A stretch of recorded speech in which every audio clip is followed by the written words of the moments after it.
Bom dia, Lisboa. This is the bit I'm most nervous about, by the way. Primeiramente, gostaria de dizer muito obrigada por me receberem. And I am now going to finish destroying the Portuguese language. Beautiful language, though it is. Thank you. For those who are like me and obviously don't speak Portuguese, I basically just said, thank you for having me. It's very nice to be here. Okay, so I was excited when I got asked to come and speak here, and I was even more excited when I heard that this was going to be this year's theme, because this is the thing I think about a lot, is the state of where we've come, what's happening right now, how we move forward from here. And we do see a lot of challenges, a lot of glum. So I thought, okay, this is good, this is aligned, we can speak about this. But then I got distracted by shiny things, like crows do. And I thought about the fact that this is the 12th edition of B-Sides Lisbon, which, also a round of applause, because that's a really amazing thing. This is fantastic. And you're going to have to work with me here a little bit. I started thinking that 12 years is like an era. Let's pretend 12 years is genuinely like an era. And I thought, what better way to talk about the journey we're on than to have a cybersecurity eras talk?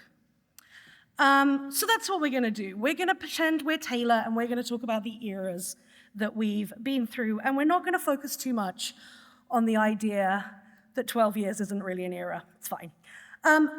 As an aside, don't worry, I won't be singing, I won't be dancing, and I won't be wearing a sparkly leotard.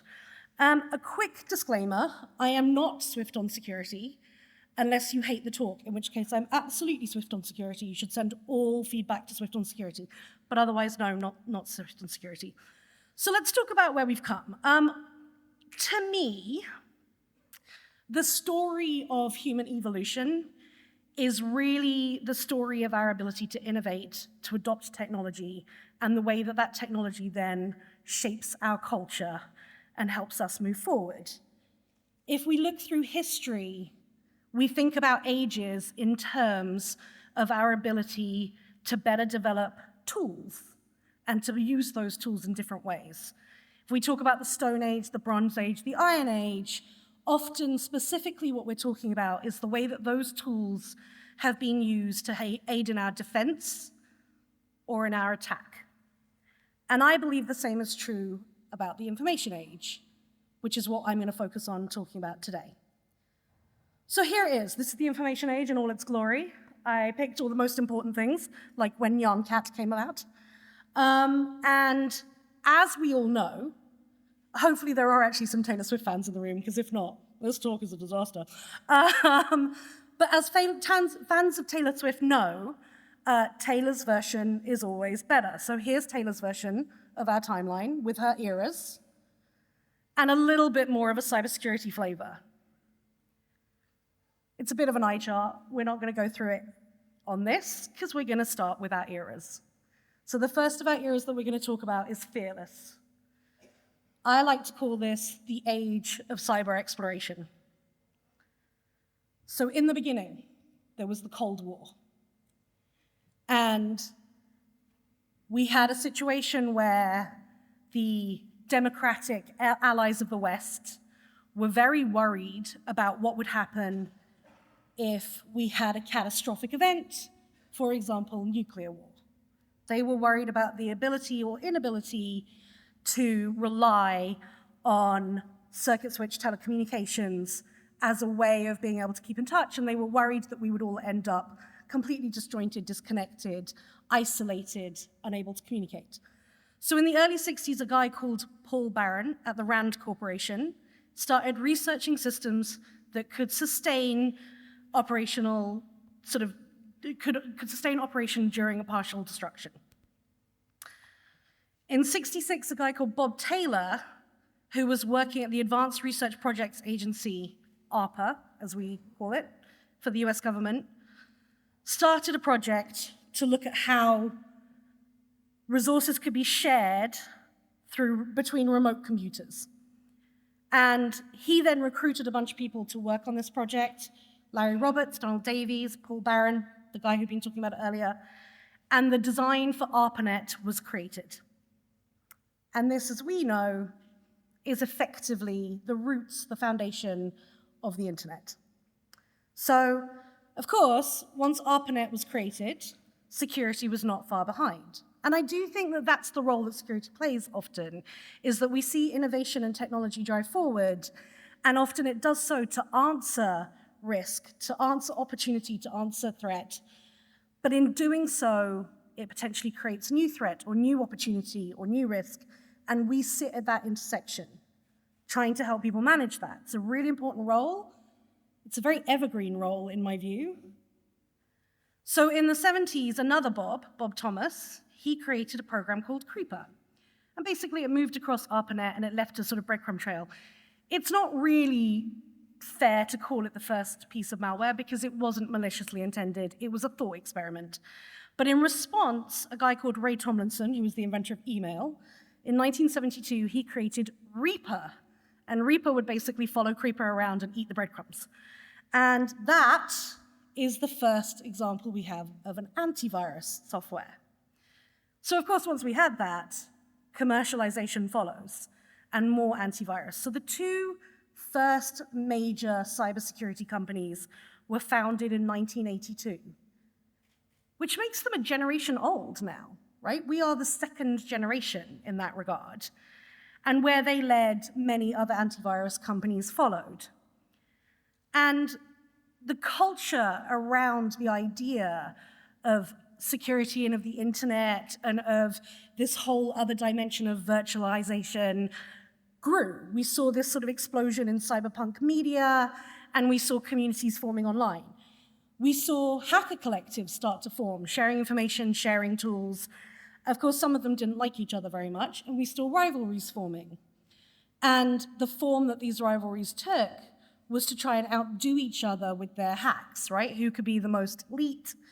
And that meant we started to see widespread attacks against public systems. Taylor would say that we're happy, we're free, we're confused and lonely at the same time. I told you I wasn't going to sing. And it's miserable and magical. Oh, yeah. So, as a result, we started to see arrests. In '86, Lloyd Blankenship, better known as the Mentor, who was part of Legion of Doom, he had been arrested for his activities, and he wrote an article, he wrote a paper called The Conscience of a Hacker, which is better known as the Hacker Manifesto. And it gets a shout out in hackers, which I love. I get very excited every time I see it. For me, the number one thing in this is, yes, I'm a criminal, my crime is that of curiosity, and I know so many people in the security industry that statement, still to this day, 40 years on, it still represents their ethos, and I love that. This is also the first example of a major piece of writing that we see that puts forward cybersecurity as a public good, that puts hacking forward as a public good. And that's a battle we're still fighting today. It's a conversation we're still trying to have. And part of the reason we're having that conversation is in 1983, President Reagan was at Camp David and he watched the movie War Games. And he called his aides and he said, I just watched this movie. Is this a real threat? And the aide said, well, Mr. President, I'll go and find out. So they went off and they came back and they said, we've spoken to the Joint Chiefs, sir, and they confirmed this is a real threat. And Reagan said, well, we need something to solve that. We need something to address that. And as a result, the first major international piece of anti-hacking legislation was born. In 1986, the Computer Fraud and Abuse Act, which is the US anti-hacking law and is the blueprint for anti-hacking laws around the world, was created, and it was because the president watched War Games. And to me, this is kind of the end of the era of fearlessness, of just blanket exploration, because then the lawmakers came in and they set down some rules. So we'll move on to our second era. So era 2, speak now. I like to think of this as the InfoSec community develops a voice. So even though the law had come in, there were some people who were still willing to walk on the wild side, and sometimes it was for good purpose. So the AIDS Trojan, as you guys probably already know, is the first cited piece of ransomware. It was developed by a guy called Dr. Joseph Popp, and basically it required people to send him $189. And what he did was he gave that money towards AIDS research because he said it wasn't being funded enough. So in his case, his ransomware act was, in his mind, an act of public good. Of course, not everyone's so altruistic. There were a bunch of other things that we saw in this same era that were much more self-serving and created a blueprint for how the industry would move forward. Of course, we continued to see representation in media. In fact, it got more mainstream. But at this time, hackers were really being viewed as being somewhat subversive, nerdy, on the edges, fringes of society, not mainstream, right? Not everybody we know. It's okay. Haters are gonna hate, hey. We're just gonna shake it off. And we did. We didn't care. We were a booming industry. We were ready to go. So we started some conferences. We started meeting publicly. RSA was founded. DEF CON was founded. Obviously, these today conferences still continue and are absolutely massive. And we started to speak out. We started to gain more of a voice and become more public. In 1998, Loft, which had started out as a hacker collective and then had turned into a fledgling business, they went and testified to Congress. Just a quick show of hands. How many people in the room are aware of this or remember it happening at the time? It's hard for me to see, but I do see some hands going up. Okay, great. So I'm very embarrassingly going to age myself now. I was 17 at the time this happened, and to be honest with you, I had no interest whatsoever in security. But I liked the internet. The internet was cool. And I can remember sitting, watching the evening news with my parents and seeing this story. And the headline, this thing that Mudge had said, that he could take the internet down in 30 minutes or less. And I remember at the time being like, but the internet, it's everything, it's the future. I was completely blown away by the idea that somebody could take it down. And I think that, to me, is the moment which security started to go mainstream. So let's move on to our next era, reputation. I think of this era as cybersecurity goes mainstream, not surprisingly, as indicated. So by 2005, we have 1 billion users on the internet.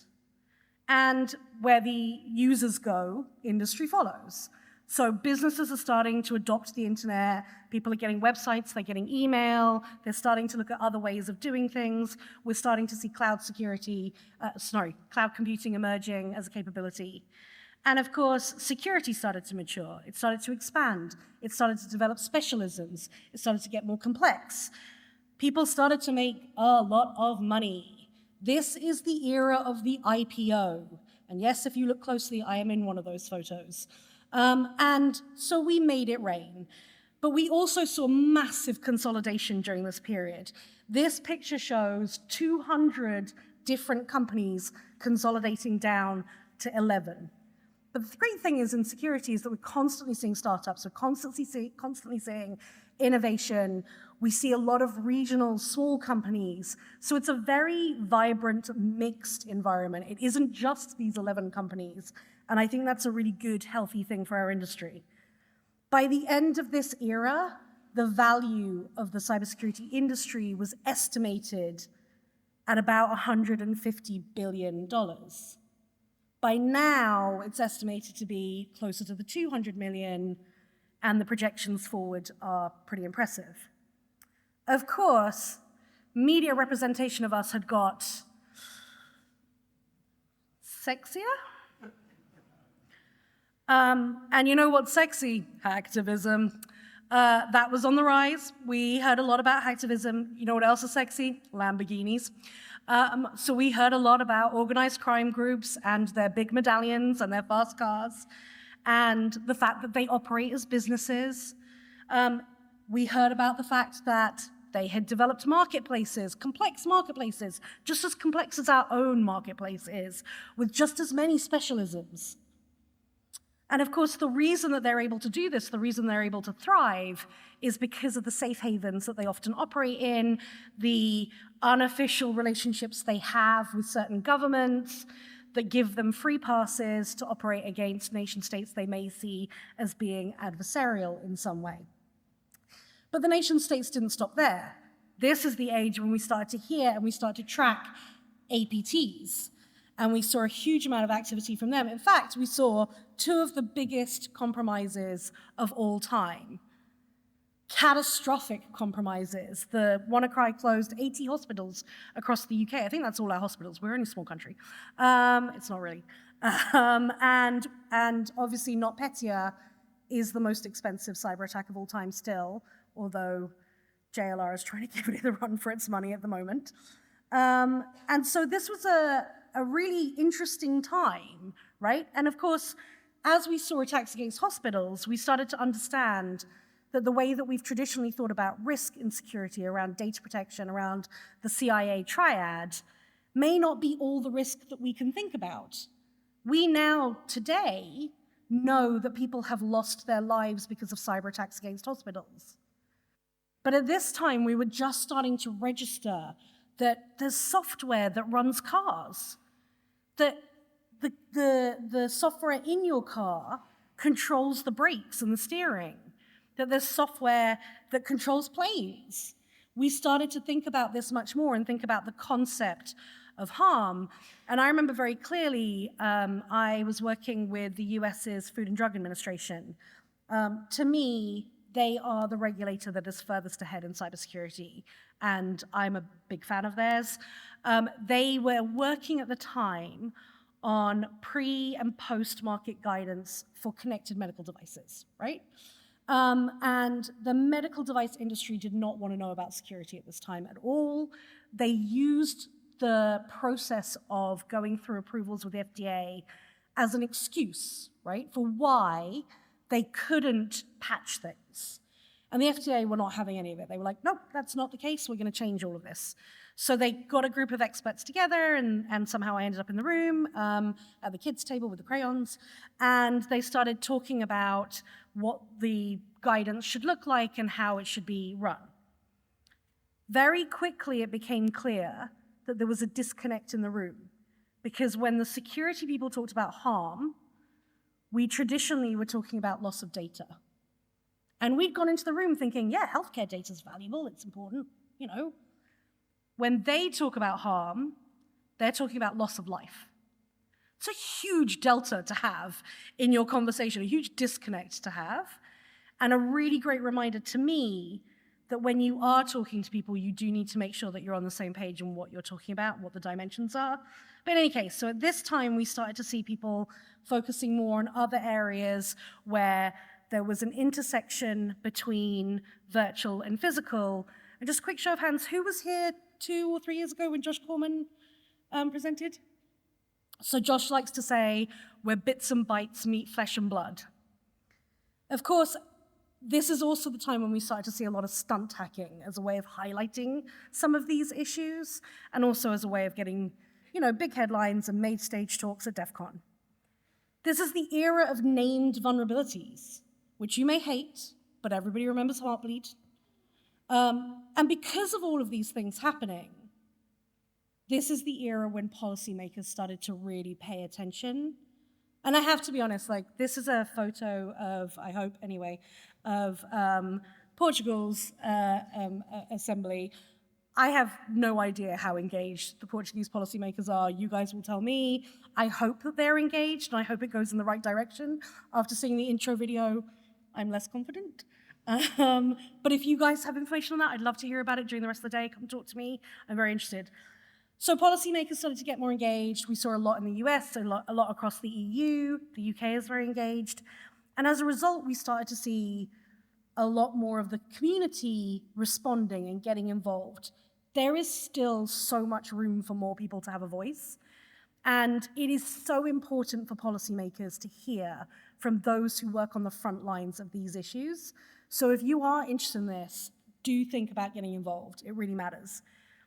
We also got better at sharing information. This is the age of security research reports, right? Like, so many research reports come out, and it's constant. And I have a bit of a ranty, soapboxy moment that I have around the fact that we don't have data in security. We have pockets of data. We just don't have good joined up overall data. But we've got so much better at sharing information and sharing the data we do have, which gives us a really important starting point. And of course, another really important thing that happened during this era is B-Sides Lisbon started, and you guys got, and I've already slaughtered the Portuguese language enough, so I will not say the name, but you got your own cybersecurity agency. So you could say that we got smarter and we got harder in the nick of time, right? We did our jobs. But now we enter the tortured poets department, which I like to call the age of cybersecurity burnout. So 2000 was a hard year, right? We entered the year with a global pandemic and people working remotely. The world changed really dramatically during the course of 2020. And in fact, we recorded 560 ransomware attacks against hospitals in the US alone in that year. 560 during a pandemic in one country. It really set the agenda for where we are with cybercrime, and it highlighted how badly we're losing the battle. And we have not seen that improve, right? The level of ransomware continues to rise. There are no barriers to entry for attackers. It's getting easier. AI is democratizing this process for them. We're not making the progress we need to make. We did, though, have a kind of weird moment where the President of the United States was on the nighttime news talking about cybercrime. He said the word ransomware. I was like, that's weird. That's kind of like a watershed moment for us, right? And then he talked to this guy, and he said, oh, you know, attacks against our critical infrastructure have to stop. Or else. I love the words or else. Or else what? Just or else. And he said it not once, but he said it twice. They had 2 separate recorded conversations where he said this. And I thought, okay, this is arguably the most powerful man in the world, talking to one of the other most powerful men in the world, and laying down the law and putting security forward. This is a watershed moment for us. Things are going to get better. And then this happened. And things did not get better, it turns out. And we saw the importance of the cybers in the conflict. In the run-up to the conflict, we saw wide-scale attacks against Ukrainian critical infrastructure. We saw the Viasat attack, which actually had impact across Europe, not just for Ukraine. But we also saw the importance of defense. We saw Ukraine rally. We saw them work with other people not in their nation. And we saw how important it was that they were able to maintain their communications networks, which throws us back to that conversation about ARPANET, right? It proves how important that whole exercise was, that in times of conflict, being able to communicate and stay connected is the difference. It can make or break you. So then we hit typhoon season, which it kind of feels like it might be today. You're welcome, I brought the rain from the UK, it's fine, you can thank me later. We had Volt Typhoon, we had Salt Typhoon, we had a lot of little baby typhoons. It was just typhoon after typhoon after typhoon. And it highlighted that these folks that we'd been really focused on are not the only people we should be focused on. The US is incredibly focused on China. It feels to me as though nobody else is, and it shouldn't be that way. I've literally had conversations with the UK government where I've said, what are we doing about China? And they've gone, that's the US's problem. A quick show of hands, who agrees with that statement? Is it the US's problem? Not nobody else's? Okay, good, excellent. Can't see all of you, but there's not a lot of hands going up in the front row. Okay, so, but that's okay, right? Like, so we had those catastrophes, but everything else is improving, right? It's not like we're still facing massive lack of leadership engagement. It's not like we're still facing continuous consumer apathy. It's not like the attack surface continues to grow and more opportunities for attackers emerge every day. It's not like we're facing ahead and seeing that there's going to be a huge explosion of AI-related vulnerabilities that will just continue to boom that attack surface. As a quick aside, this essay was written by Steve Christie-Cooley in 2007. Steve is, I think, for most people, he's considered to be kind of the godfather of the CV program and of security vulnerabilities, right? I don't know if he would love that statement, but I'm going to go with it. So he wrote this paper basically saying that we failed to learn from the mistakes that have gone before, and that we continue to see the same vulnerabilities arising. We continue to see cross-site scripting. We continue to see buffer overflow problems. And like, why? Now, sometimes there are legitimate reasons. You know, it is complex. But there are often cases where we could have done better. So what Steve put forward in 2007 was the idea of forgivable and unforgivable vulnerabilities. And this proposal lay dormant for almost 20 years. And I'm very happy to say that now the community is starting to talk about it again. Policymakers are starting to take a look at this.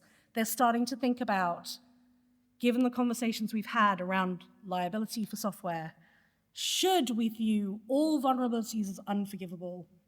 No. Should we view all vulnerabilities as forgivable?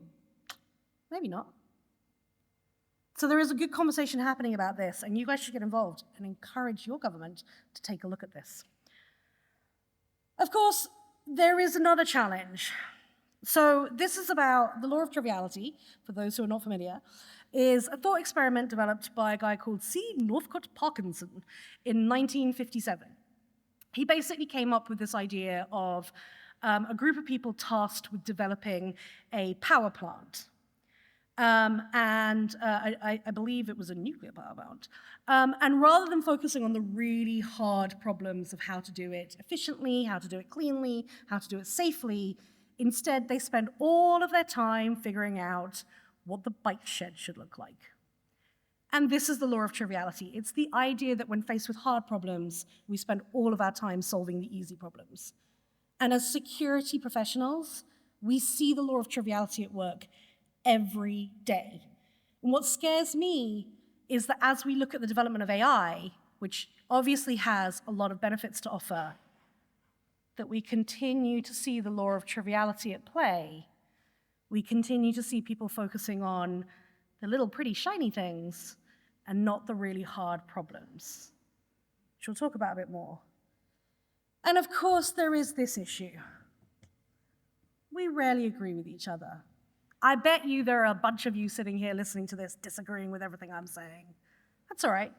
That's the point of talks, right? It's to stimulate discussion. But sometimes we really get in our own way. We're so busy focusing on this tiny minutia detail. And again, I'm not saying we should trivialize things. We don't want to trivialize. We need to make sure we focus on what's important.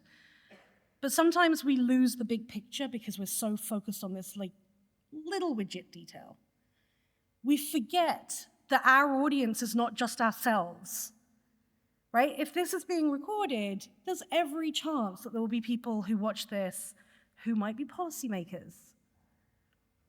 And for them, the more that we disagree with each other, the more confusing and complex it becomes for them, the harder it is for them to engage, the easier it is for them to say, it can't be that important, they can't even agree. Sometimes, I'm the problem, it's me. And we need to think about that. So, that was bleak. Let's look at what the future holds for us. I have imagined Taylor's next album for her, Nothing to Crow About, which I'm calling, What Does Our Future Look Like? So here we are. We face evolving attackers and threats. I'm very arachnophobic, I do not like the slide, but it's a scattered spider reference, obviously. We face increasing complexity. It's not going to get easier, it's not going to get simpler, it's only going to get more complex, and we haven't figured out how to solve complexity at all in any way, shape, or form. And what do we love to say in security? There are no silver bullets. No easy fixes. So we know it's all hard. We know it's going to continue to be hard. And then we have the rise of AI. And let's be honest, in security, and by the way, I love the T3 thing here because of the threat tool target thing. I love it. Take it forward. I stole it from somebody else. It's my gift to you. And thank you for that, one person. I love you too. In security, we have no plan, right? Like, we've started to use it a little bit as a tool because companies have been working AI, or rather ML, into their solutions for a while. But we don't really have a plan on what to do about it as a threat. We have no idea what to do with it as a target. I sit on the CV board, and I am slightly shocked by how little conversation there is on that topic. I keep being like, so AI, are we worried at all about the ability to chain exploits? No? Oh, okay, good. Are we worried at all about the fact we have no definition for what a vulnerability looks like in an AI setup? Oh, no, okay, cool. All right, I'm gonna get back in my corner and be quiet. And this is the problem. We don't have a plan. And right now, we like the CIA triad. But here's the thing, we've talked about it as a triad for a really long time, but really, for the first 20 years, what we meant was confidentiality of data. That's really what we meant. Don't steal our shit. Then ransomware came along, and we meant availability of systems and data. And that was very important. But again, we called it a triad, but we were never really talking about integrity of data. And now we are. And we face a world in which people are building systems and the data integrity is poor. You know why? Have you been on the internet? So we already know the data has very little. I mean, there are obviously examples of AI development that's happening with very good, clean, pure data. They're not just pulling from the internet. That has good data integrity. But there's also a lot of AI development going on that has terrible data integrity. And that's before you introduce a malicious actor, which we have no plan for, but they have a plan. Oh, okay. So then there's also the quantum of solace thing. I mean, like, what's the worst that could happen with quantum? It's fine. It's not our problem. It's for governments to resolve, right? Cool. And then we have the threats to democracy. I was asking somebody recently what the difference is between cyber war and Cold War, because I don't know if we're in one again. And I don't have an answer to that. Again, come find me. Tell me your thoughts on that. I'm super interested. I don't know the answer. But I do know that we should be worried about these three people and also what's happening in the Middle East. We should be worried about the threat that faces us because we are on the front lines of that threat. And you may not have signed up to be on the front lines. It's nice that you don't have to wear camo and do a lot of physical exercise, but you're still on the front lines of it. And we need to be aware of that because the attacks are happening. Volt Typhoon proved that. So Xi Jinping has issued an edict telling his country to be ready for 2027. There is no guarantee they'll make their move in 2027, but this is the timeline that he has set for when they should be ready to try and take back Taiwan. Again, show of hands. Who thinks that will impact us here? Cool. If your hand's not up, get it up. We don't have a plan. And we have no idea of how this will impact us. It's not the only uncertainty we face. This year has been interesting. And I think Europe has had a huge wake-up call. A huge wake-up call. And we don't know where that's going to go, but it will impact us in security. This is one of the things I find so fascinating working in cybersecurity, is that I end up in conversations on topics I never thought would be related to what I do. But what we do sits in the sort of fingers spread out into everything. Because again, we're at that intersection, aren't we, of technology adoption and capability and risk. And everything feels risky right now. And then as we saw in the opening video, surveillance is on the rise. Disinformation and deepfakes are on the rise, and they're getting really good. Not this, but they're getting really good. So we got problems, and I don't think we can solve them. And thank you, that's great. No, I would not do that to you. That would, this is meant to be cheery. So this brings us back to where we started. I was fascinated by this. And by the way, whoever did the artwork on this, like, really great job. It is absolutely gorgeous, I love it.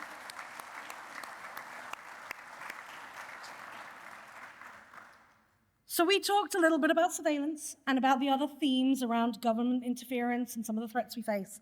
What we haven't talked about, though, is crows.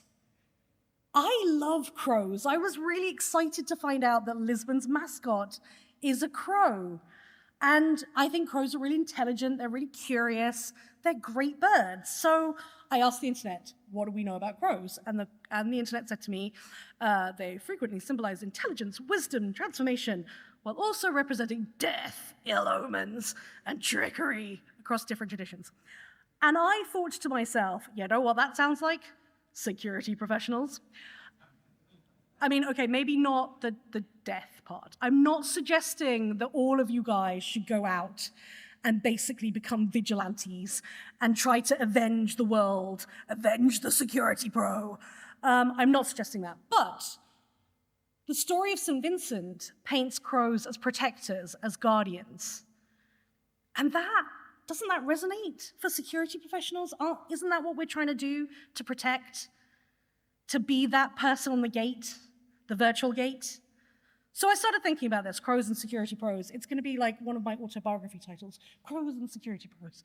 And I started thinking about what we have in common. So curious and intelligent, protectors and guardians, engaged in battle. So crows are the sign of the Celtic goddess Morrigan.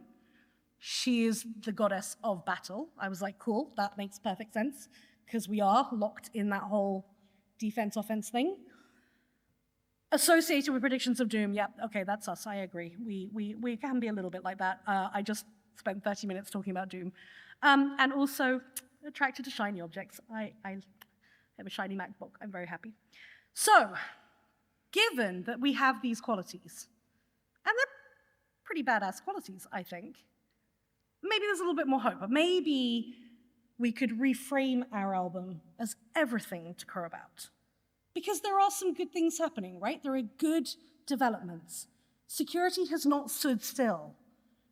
We've just shown that there's been a huge amount of evolution since the beginning of ARPANET and the first Reaper. So where are we? Well, we're reaching new audiences every day.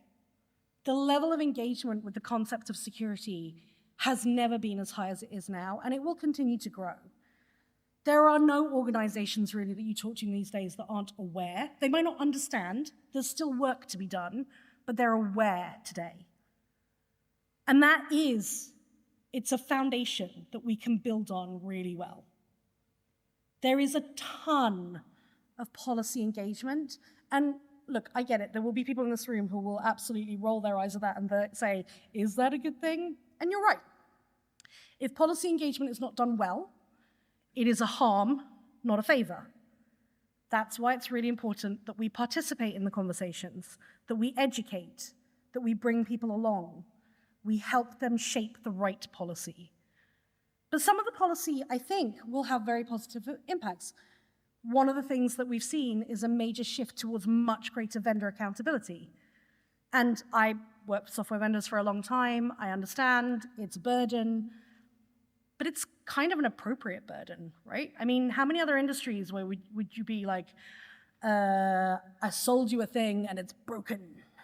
I sold you that food, it's gonna make you sick. It's okay, I get away with it. I built a house for you. Oh, it fell down. But you know, you'll figure it out, it's fine. This doesn't happen in other industries, and yet in tech, we go, it's okay, because we must protect the entrepreneurs. We must protect the innovators. No, we must hold people accountable, and we must have better expectations. The UK government did a survey when they were looking at legislating around security of consumer devices. And overwhelmingly, respondents said, hey, if a product is available in a shop, it's secure.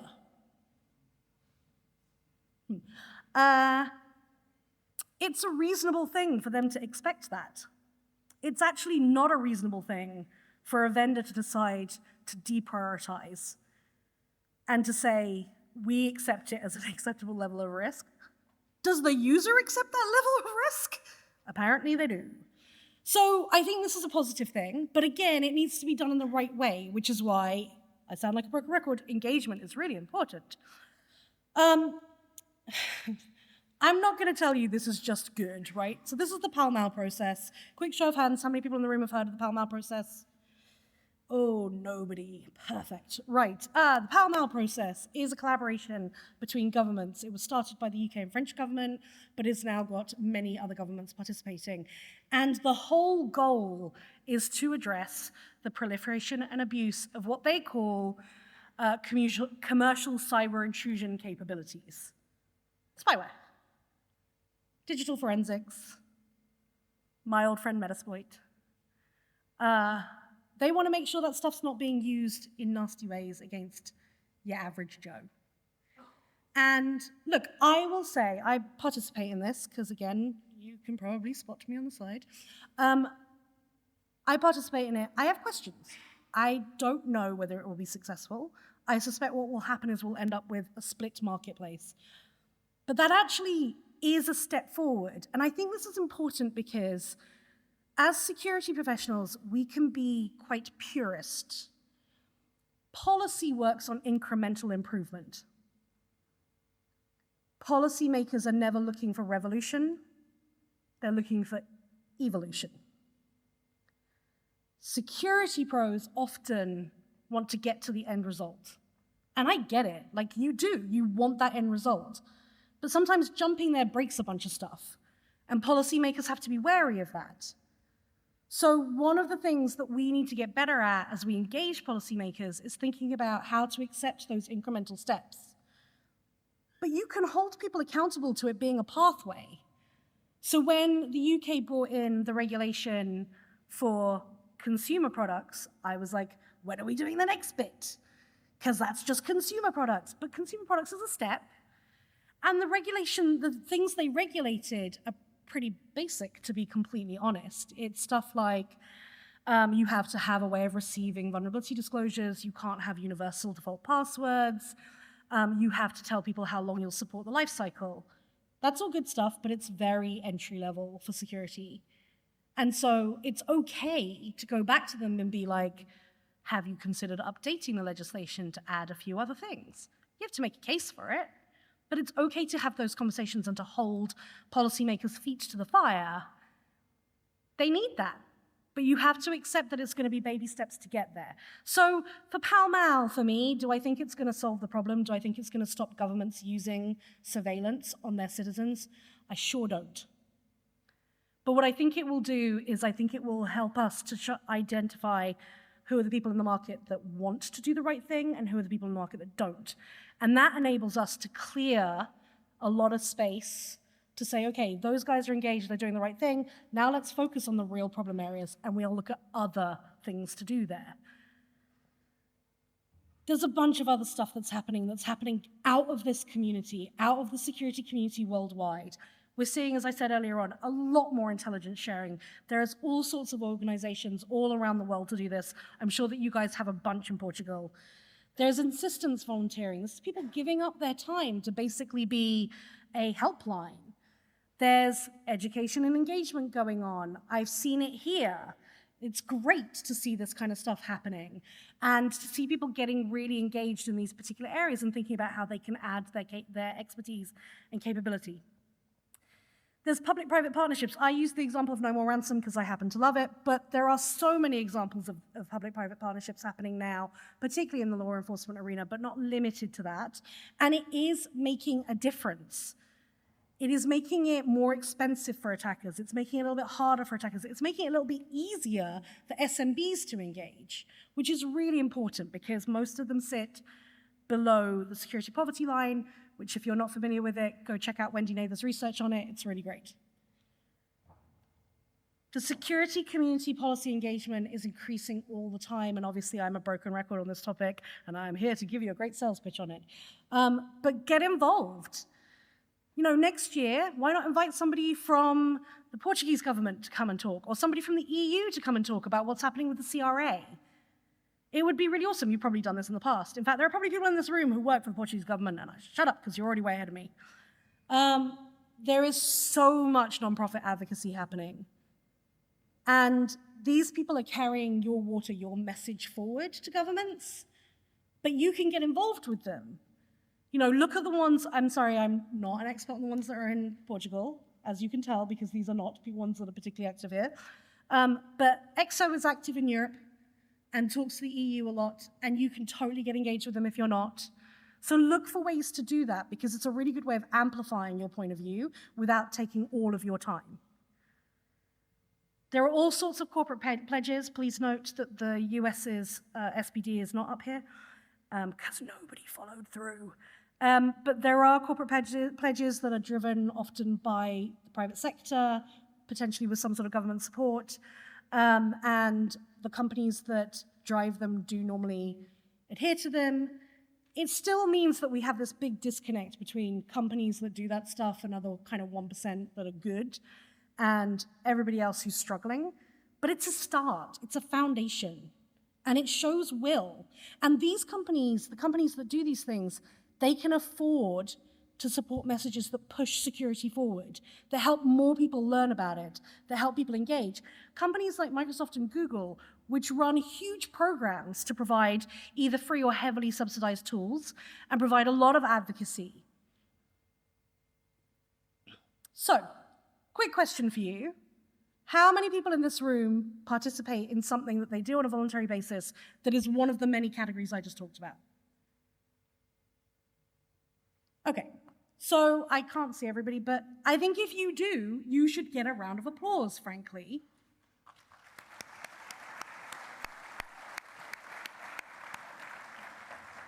The reality is, security professionals are generally astonishingly hardworking and work in an environment that is very difficult. I mean, you know, you're constantly rolling rocks uphill. It's a very British saying, but hopefully it makes sense. You know, rock rolls back down, flattens you. It's an exhausting thing to do, and to think about volunteering your time is hard, and I get that. It is not that I think you're all sitting around sunning yourselves, waiting for some loudmouth British woman to tell you what to do. And I do understand that we all sort of feel like we're just small cogs in a much bigger machine. What difference can we individually make? So I want to tell a little story. This is my friend Colin Morgan. Colin Crow, we're going to call him. Now, Colin worked for a long time for Johnson & Johnson. Johnson & Johnson is a Fortune 50 company. That means it is one of the biggest businesses in the entire world. And Colin, many years ago, was sat in an auditorium not dissimilar to this, and he saw Josh Corman speak. And Josh was giving his cavalry talk. And Colin got inspired. Colin was like, I work for J&J. They make a lot of connected medical devices. This really resonates with me. I want to do something. So he went back to his employer. He was not a particularly senior person at Johnson & Johnson. He was not a VP. He was not in the executive suite. He was an average Joe cybersecurity dude. He got inspired. He went to his company and he said, this is what's happening in the world. This is the risk. This is the risk to us as an organization. This is the engagement of the FDA. We need to build a program that enables people to disclose vulnerabilities to us and then has an ability for us to triage them and do the right thing. And he sold that story internally for 2 years, because J&J is huge. It took him 2 years to get buy-in, to get to the point of having a vulnerability disclosure program. And a week before he went public with it, some idiot British woman knocked on the door and said, I've got a vulnerability I'd like to disclose. And because Colin had been gone through that process for 2 years, it completely transformed the engagement. When I reached out to them, the reason that I did the outreach rather than somebody in my team doing it is because right at the time that we were making the outreach, Johnson & Johnson was in the middle of a large class action suit around talcum powder. People have heard about this? Johnson & Johnson were getting sued. And they were in a very defensive stance. And I thought, we're going to go to them, and I'm going to say, hey, we've done research on this thing, which is the Animus one-touch ping. It's an insulin pump. So part of it connects to your body, and the other part is the remote control, which goes in your pocket. And the remote control takes readings of your insulin level, and it communicates with the pump, and it tells the pump when to release insulin. And we found that that communication was pretty trivial to either disrupt or to spoof. So you could either push a fatal dose or you could withhold insulin delivery, right? Now, I'm not a doctor. I don't even play one on television. But I am led to believe that that means death. And so I thought, well, when we go to Johnson & Johnson and tell them about this, we're going to have a lot of lawyers who talk to us. And they're not going to be open to hearing about this at all. But when we got on the phone, this guy was on the phone, Colin. And he led the call. And there were lawyers on the call, and there were communications people who were the worst. I'm a recovering communications person. And because Colin had spent 2 years getting buy-in, they totally let him lead. So he said, okay, we're going to go away and we're going to do our verification on this and we'll come back to you. In the end, he got Johnson & Johnson to agree that the bug was real, that something needed to be done about it, and that patients and physicians needed to be notified. This was unheard of at the time. Johnson & Johnson decided to proactively issue a notification to physicians and patients telling them of this issue. And we worked really closely with them on it, so we were able to have coordinated communications. As a fun aside, this is when I learned that these kinds of notifications go out by post. And I was like, what year is it? What is post? What is that? But that's how they do it. And the FDA, who is their regulator, came out and said, this is the example everybody should follow. And because he did that, and it was the first US medical device manufacturer to ever proactively put out an alert without being told to by the FDA for a security bug, it actually did change the shape of their industry. Not overnight. You can believe that to begin with, all their competitors went around to their customers going, Johnson & Johnson's got a vulnerability and we don't. Obviously, that stuff happens, but actually it enabled the FDA to lean in and to point to what they were doing, and that put pressure on all of the other vendors, and over time, the industry completely changed. He's one person, and he created that change. And he did it in the quietest, most unassuming way possible, which is why I come like a loudmouth and tell his story as much as possible.